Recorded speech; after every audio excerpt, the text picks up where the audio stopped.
Hi there, we're going to be looking at point-slope form.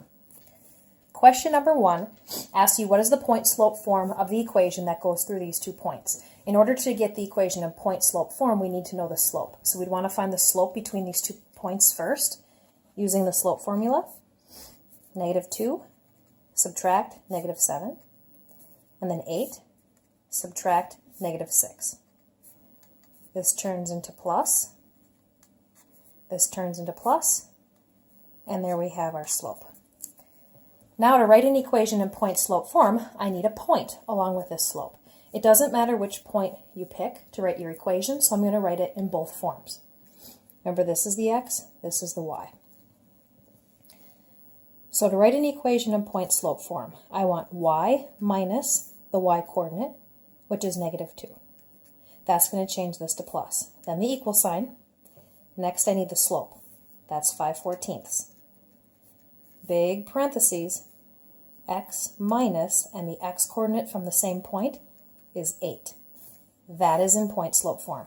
Now I could use the other point as well, this one right here.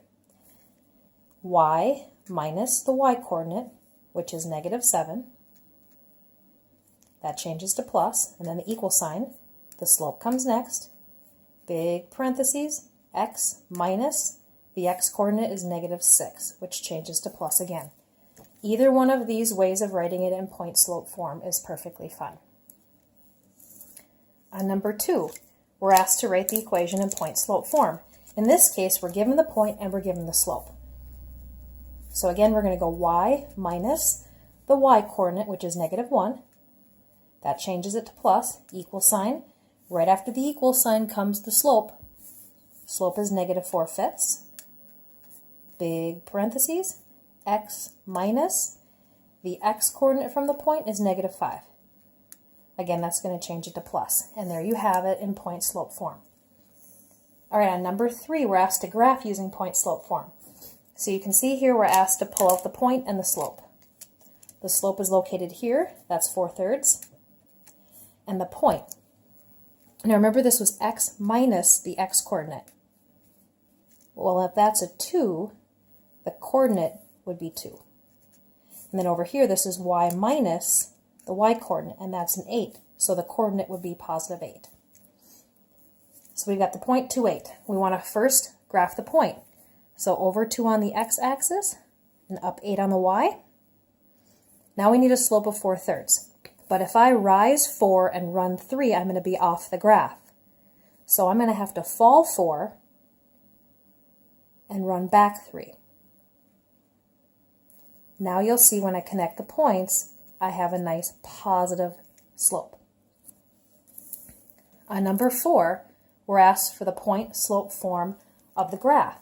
So in order to get an equation in point-slope form, I need a point and a slope. I can see 2 points here. You could use either one.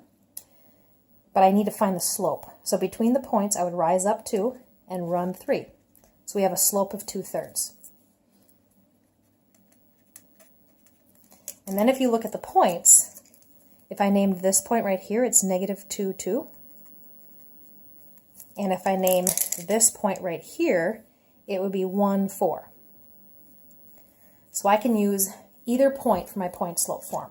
If I use the point 1, 4, I would have y minus the y-coordinate.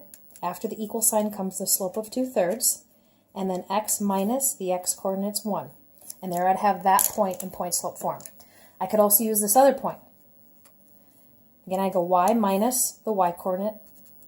After that's the slope, big parentheses, x minus the x-coordinate's -2, making that positive. Both of these are exactly the same thing. You could use any point along the line.